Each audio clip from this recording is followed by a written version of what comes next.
interpreting a cyber attack as Estonia has suffered in the past and develop a response to that? Is there talk of this within the NATO circles?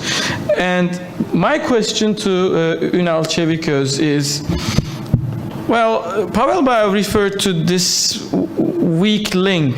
I don't know if we are the weak link. I mean, we go between day and night, and we certainly do not lack Janus's quality of double faces. I mean, 9 months ago, we were about to wage war upon Russia, and Russia was about to feel, of course, Turkey's wrath. And rather today, best of friends. The element of sincerity, yes, it is out there, but there is also the talk in the town about Turkey buying Russian missiles. Now replacing the Chinese with the Russians, which did not work, is an interesting idea, to say the least, at least from my perspective. So these are my 3 questions to the panelists, and I am going to take questions from the floor, starting from here.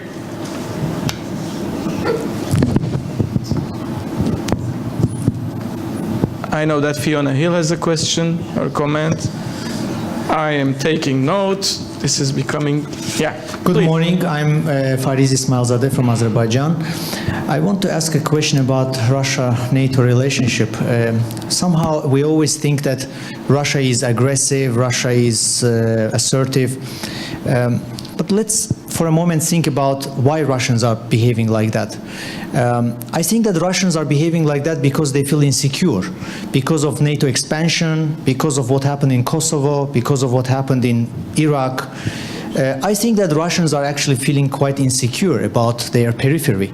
So my question to the panel is, what can NATO offer to Russia so that they can feel more secure, they can feel more participatory in security architecture of Eurasia? Because this conversation started when OSCE was established, some sort of a new security architecture where Russia is involved, but eventually we ended up with some architecture where Russia feels alienated, marginalized, and this is why they show such kind of reaction. So, thank you. William Bates, I'm an old Cold Warrior. I wanted to follow up on Pavel's talk that we're in a lose-lose situation. And I want to look at Soviet or Russian vital interest in defense of the homeland. And when we move the border from the inner German border to the Belarus or Ukrainian border, I think they genuinely feel threatened. How do we decouple their vital and national interest from Putin's ego trips? And I thought maybe we ought to look back at the neutralization of Austria in 1954, in which all the 4 powers agreed that this was in the interest of everyone. Maybe it's in the interest of everyone for Kaliningrad, Belarus, Ukraine, Moldova to become a neutral space.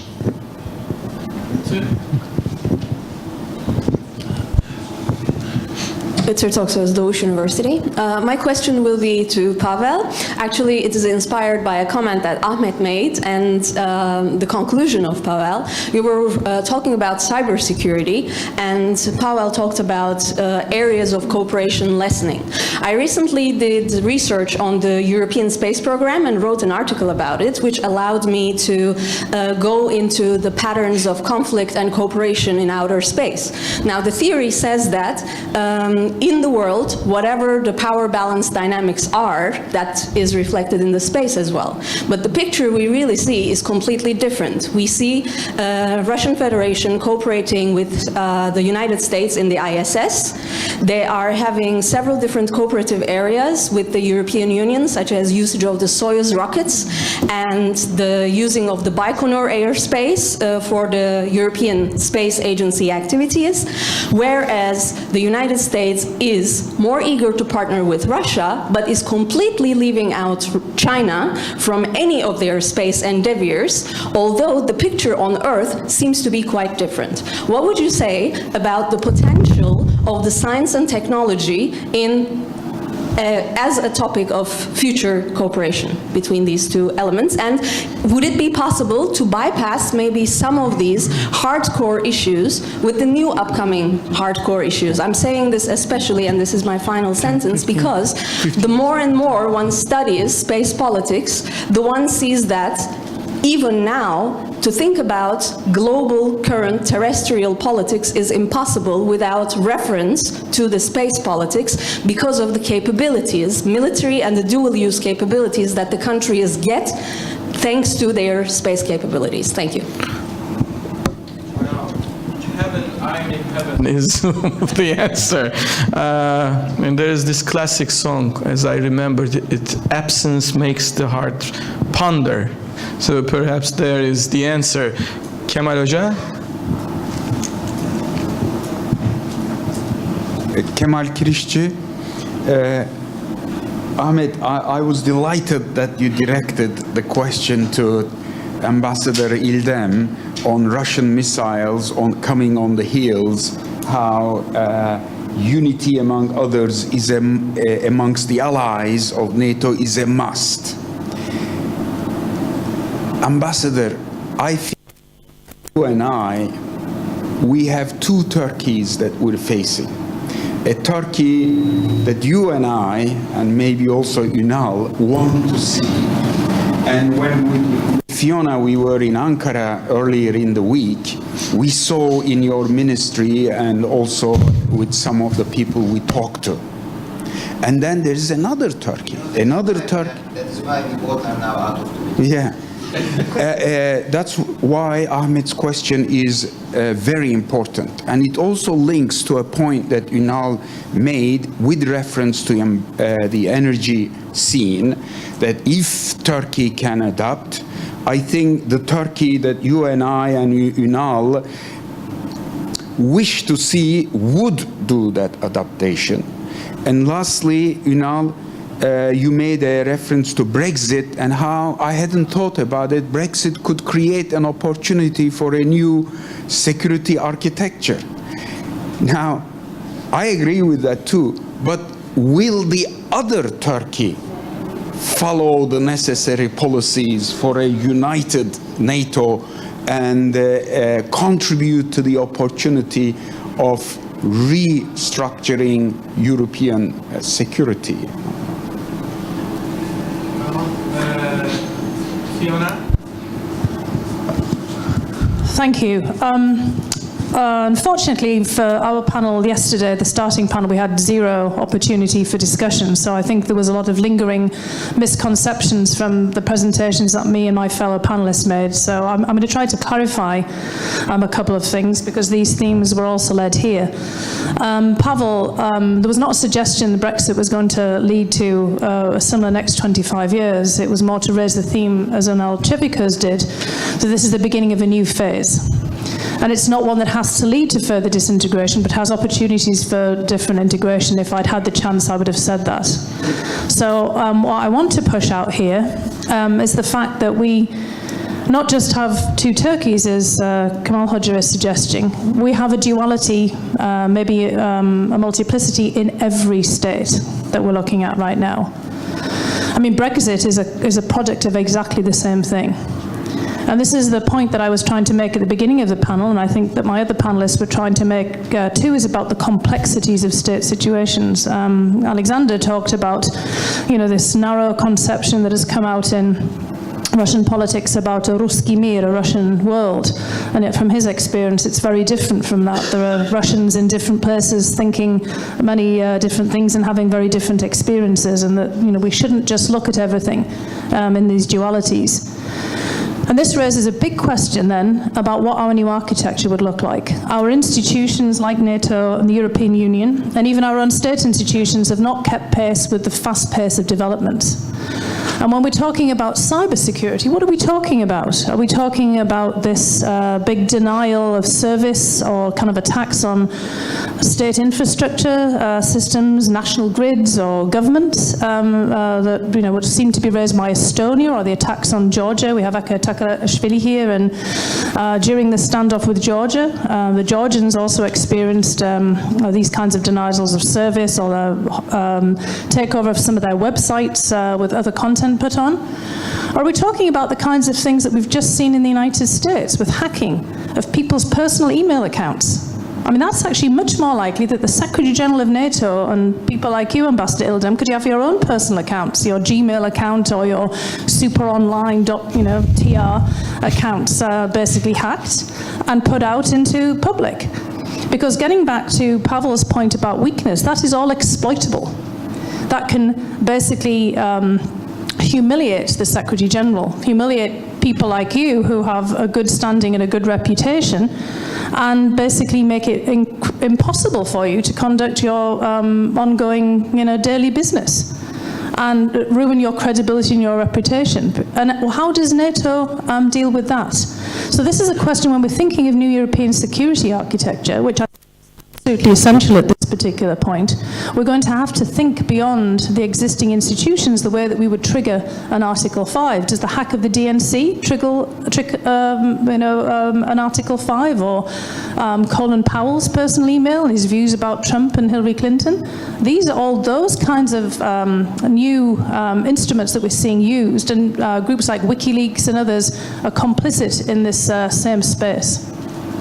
Yeah, that's kind of touch base with my earlier question. The gentleman over there. And I'll come to Thank you so much. My name is... But please, short. I mean, there was a prerogative to grant an answer, a right to answer. But I'll do my best. Please. I'm Petr Mareš. I'm sure. From the Charles University Prague, currently Czech Consulate General here in Istanbul.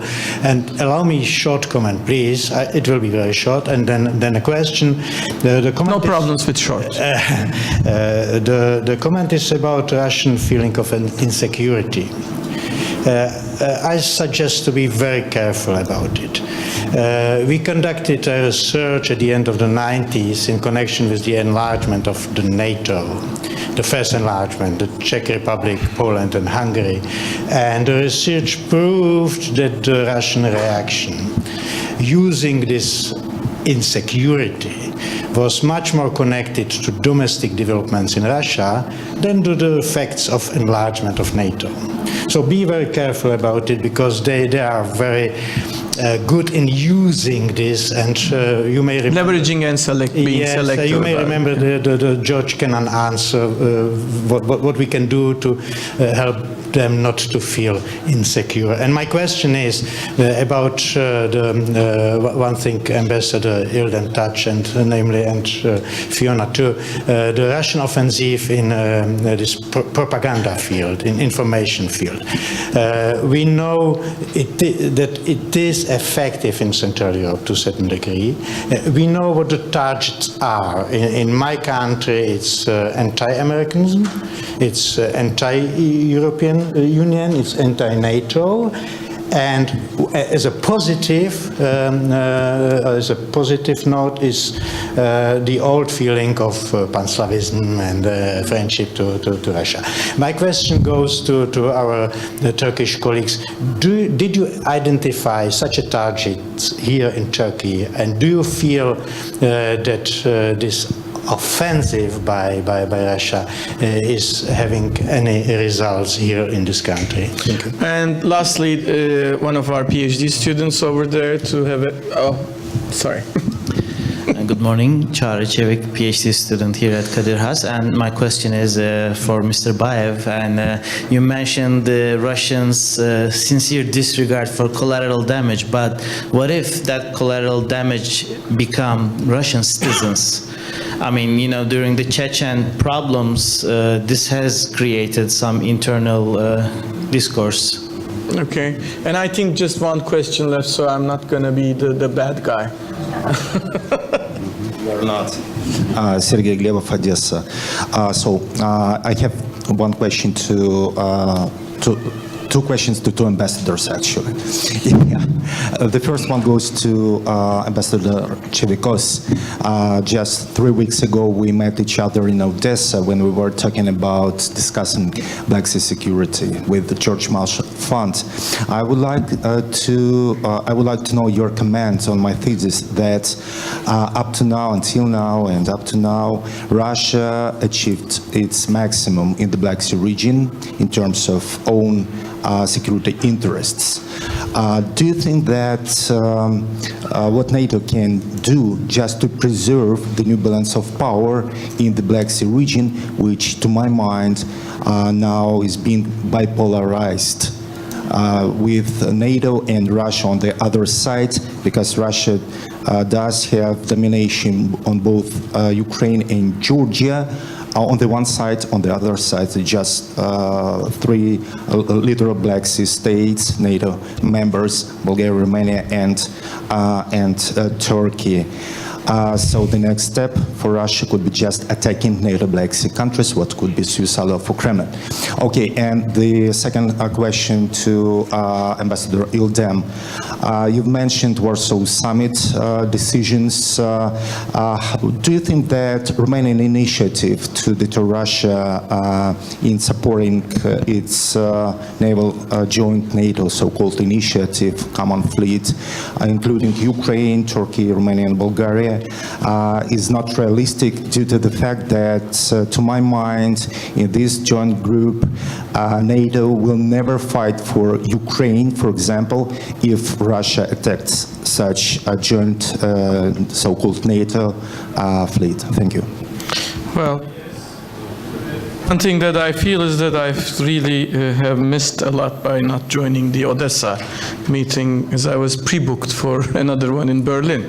Lovely discussion, I understand, but now that I granted everyone on the floor their due right to ask questions, I turn to the panel kindly, because as I'm getting sympathetic with the audience, I have to get the sympathetic side of this very guy, the Greek there, and because he's my chair, basically, you know, the boss, and he wants these things to be held timely. So I urge the panelists to answer all the questions, but also grant them the prerogative to be super economic and super authoritative when it comes to choosing not answering any of the questions or addressing any points that they don't want to, in accordance with the general spirit that Turkey is allegedly going through. Underline allegedly, if this is on the record. Alçevikus? Thank you, Ahmet.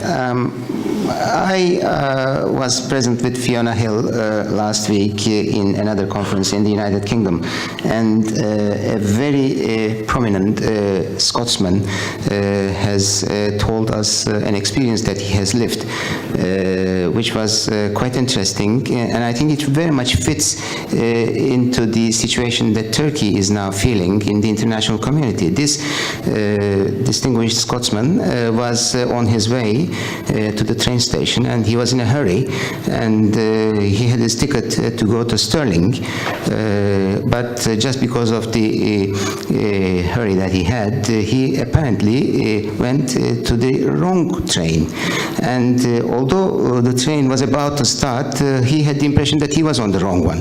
And when the conductor for the ticket control came to him, and he said, am I in the right direction? And the conductor looked at his ticket, and he answered, well, sir, you may be in the right direction, but in that case, all the passengers and I are in the wrong direction. And I think this is exactly how Turkey probably is fitting into the situation that the international community is feeling. About NATO-Russia relationship, I think one of the issues that Russia has never accepted was the expansion of NATO. However, NATO would never give Russia the prerogative to challenge its own decision about enlargement.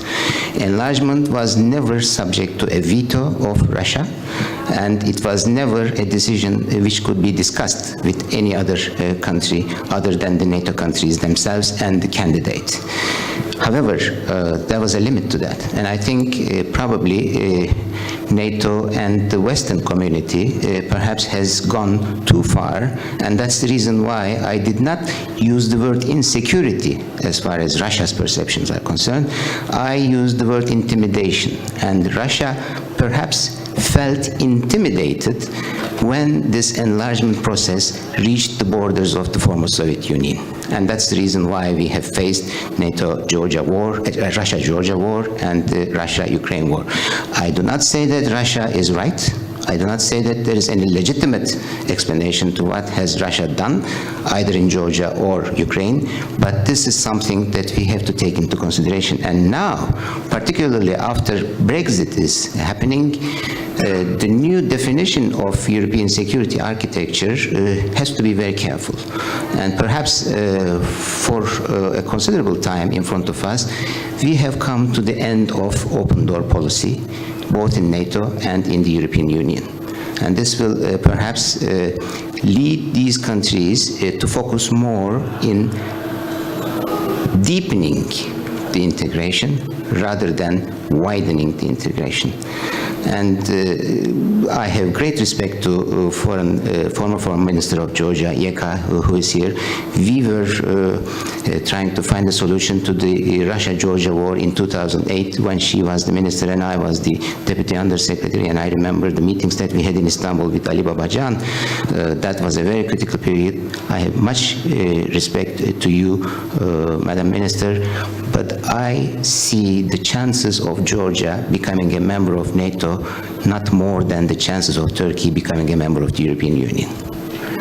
So this is something that we have to underline. And I think the redefinition of European security architecture has to take all these issues into consideration. Now, the Brexit is an issue that we have to discuss very seriously, particularly in the redefinition of this new security architecture. There are so many questions. First of all, the Berlin Plus. How is it going to be readapted? Turkey has always complained about the decision mechanism between NATO and the European Union and being sidelined in the decision mechanism, which unfortunately did not give the promises that Berlin Plus has with its mechanisms promised to Turkey. And that was the reason why Turkey has always felt to be isolated in the non-Article 5 missions or several other missions in the Balkans, in Eastern Mediterranean. That is an issue which is probably going to come to the fore after Brexit happens. How is the United Kingdom going to redefine itself in this NATO-EU relationship, being out of European Union but being a member of the NATO? Does this bring UK and Turkey closer to each other? Are these two countries being in the the north side of the alliance and the south flank of the alliance, will they come closer together and will they develop a new mechanism which will have to adapt or readapt the Berlin Plus mechanisms? So these are the issues that we have to take into consideration very seriously after Brexit happens. And if Turkey is trying to look at its situation in the NATO alliance, asking all these questions to himself, and if Turkey is also considering for looking other options like perhaps purchasing missiles from China or Russia, then maybe NATO will have to look for developing other new mechanisms which would perhaps sideline Turkey in its decision making. I mean, perhaps DPC will be revisited. You never know. I mean, all these issues are provocative, and I know that Tajan doesn't have any answer to these, but I suspect all these are now beginning to be discussed among NATO circles, among EU circles. Now, about Black Sea security, Black Sea security is something that we discussed in Odessa, and it was a very qualified discussion. My answer to the Black Sea security is, I think we have to revisit the existing mechanisms which have developed after the disintegration of the Soviet Union, such as the Black Sea IV, Black Sea Harmony, and all the humanitarian aid programs that the coastal countries have developed among themselves. My answer and my solution to the Black Sea security was, at that meeting you will recall, I tried to develop a new look at the existing mechanisms, using the NATO mechanisms and those post-Soviet mechanisms which were introduced in the Black Sea.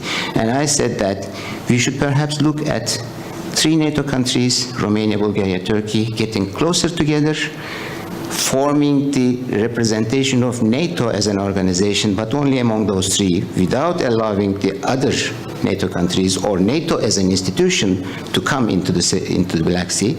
But these 3 countries generating 3+ meetings with Georgia, with Ukraine, with Moldova, and creating some kind of a new confidence-building mechanism in the Black Sea, which would evolve into a greater Black Sea security. This would create a kind of a collective soft power for the NATO countries and for the non-NATO countries, those partner countries such as Georgia, Ukraine, and Moldova in the Black Sea, and this collective soft security would force Russia to come to terms with the existing situation and perhaps to adapt itself to the new Black Sea security conditions. Thank you. Yes, I will once again juggle with the order and provide the floor to Pavel. All right, I'll promise to be very brief. The point about collateral damage, yes, certainly Grozny is an important reference point. And it's not only that Russian leadership has learned lessons from that, it's also the fact that the public opinion in Russia after that is also changed a lot. And it's not just in the leadership that we have this disregard about humanitarian suffering in Syria, it's also in the public opinion. About space cooperation, very interesting question. And yes, indeed, that's one of the few areas which are bracketed out from the context of confrontation. And I hope it will be possible to continue here. Though it is also a feeling that in that area we haven't had a technological breakthrough for a very long time. And now we are coming close to something revolutionary new. And Russia is not a part of that breakthrough. It essentially was exploiting the old Soviet heritage, and it's probably coming to an end of this possible exploitation. Its space program is not in a good shape. Its new cosmodrome was a colossal waste of money. Its missiles are becoming less and less reliable. So there are issues there as well. And I will try to combine the questions about insecurities, about the neutralized zone, and about sustainability. I think the question of sustainability comes to the core of that. It is very easy to say, yes, it is very clearly unsustainable. The economic foundation is not strong enough. Russia is not the Soviet Union. It cannot last.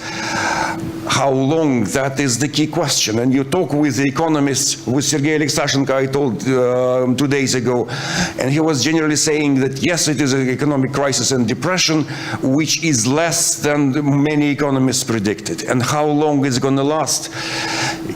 He told me, we looked at Venezuela, and that crisis kind of goes beyond any economic explanation. It lasts and lasts. It should have been broken down a long time ago. It's still here with us. We cannot predict the sustainability.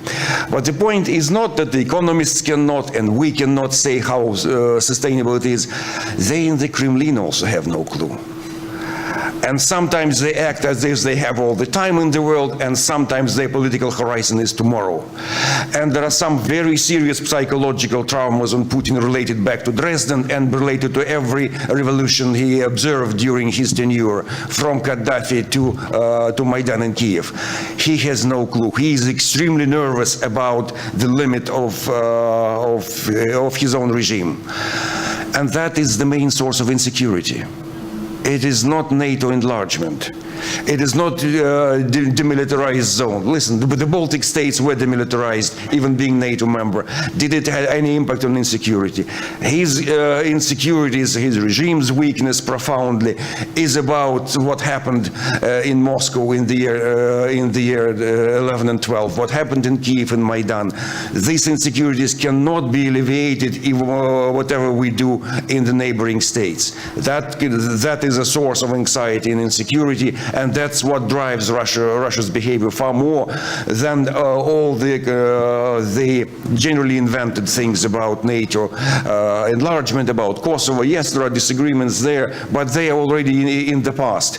What is really the core in the present Russian behavior is what happened in Moscow in the year 12. Thank you. Well, from Pavel's comments, I understand that there is growing empirical evidence that when it comes to questions and domestic questions about economics and domestic politics, the climate in all palaces looks the same. And Ambassador İldem. I'm just thinking. I'm always in the red zone. Well, regarding the feeling of insecurity or intimidation by Russia, it could be a perception or an image that it tries to project in its political posturing.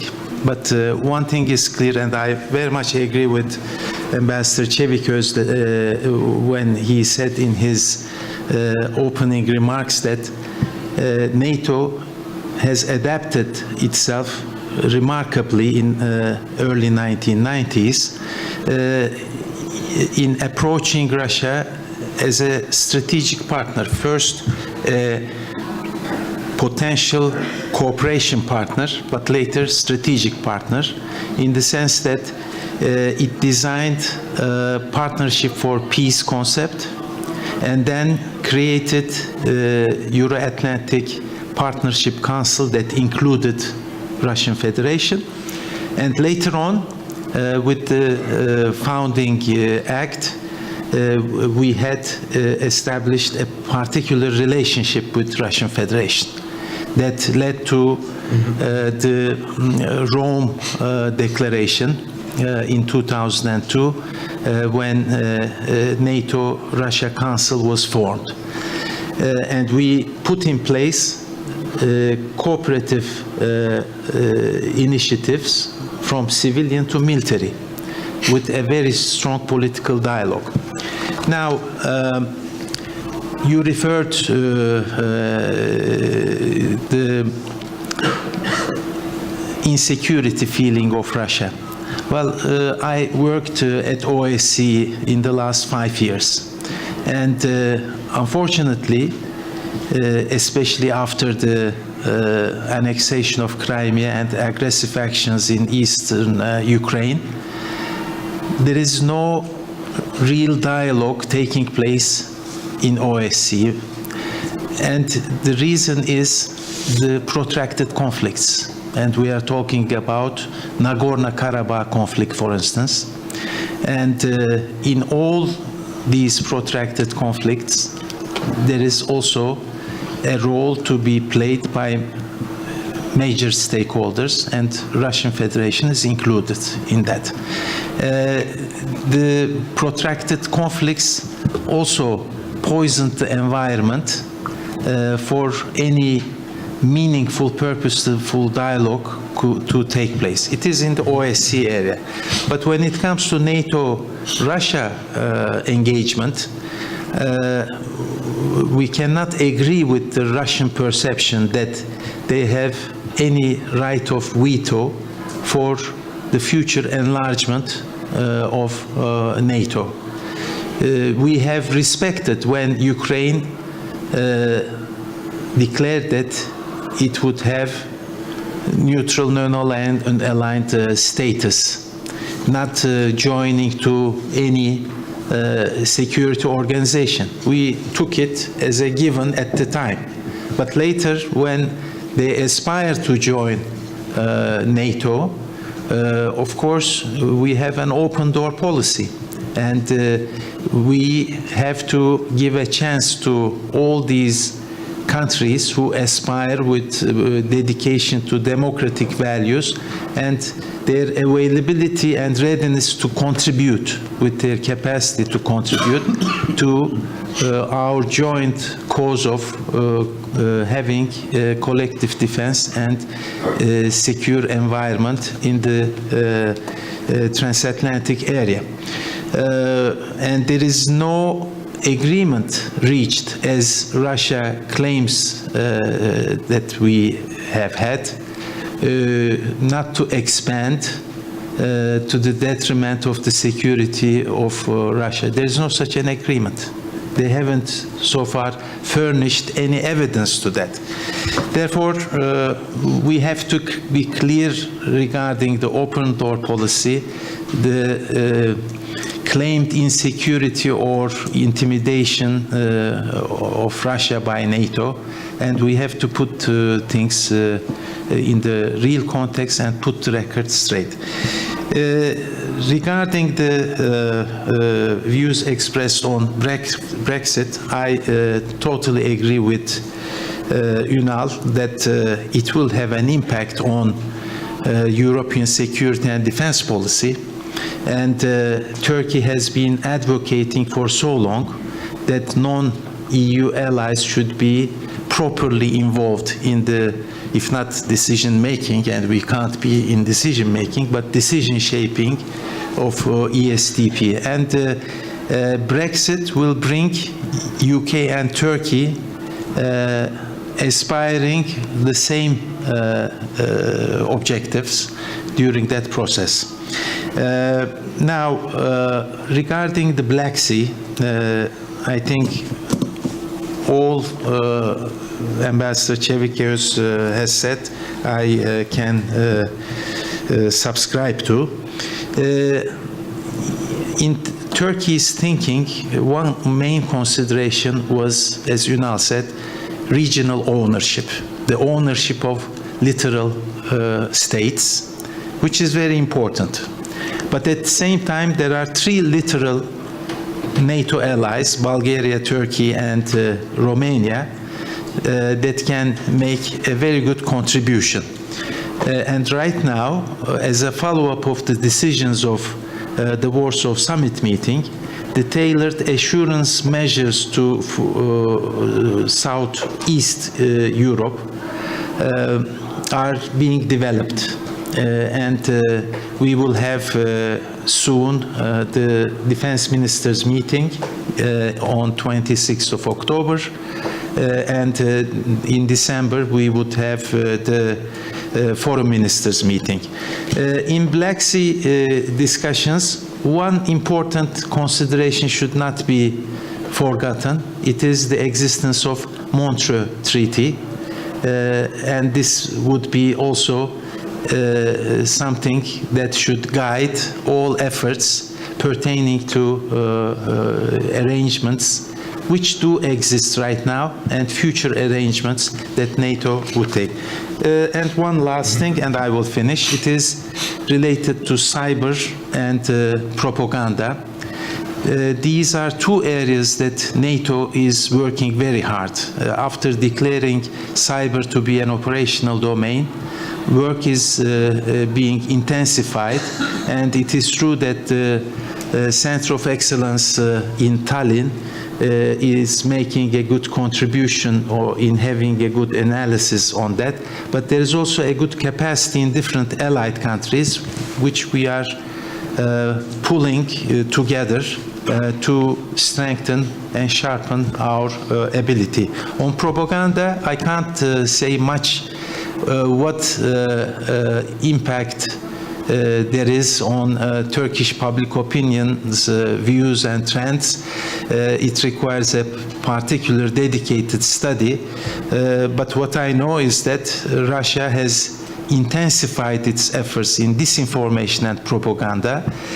We have a good capacity to debunk all the myths and distorted information by generating debates on security issues, telling the truth, because propaganda in NATO's view cannot be responded by propaganda, but sticking to the truth. And truth is the strongest means that is available to us, and we will stick to that. Thank you. Well, certainly a lot of food for thought on our plate now. Certainly nothing authoritarian in the way that our dear panelists answered the questions. I think that everything was answered to the bone. The thing that concerns me the most after all of this, because I'm a simple-minded red ocean swimmer, as Kemal Kılıçdaroğlu has just pointed out, I would say that there are those stories in Turkish, you know, funny stories as the one that Ünal Çeviköz has told, the ones with Scots, usually in Britain and elsewhere with other people. And our stories usually start with a Brit and a Frenchman and a Turk. Now we are very much worried in Turkey that we have to drop the Brit and replace him with a German or something like that in those stories when we start to tell them. This is a concern that creates in us big worries when it comes to Brexit.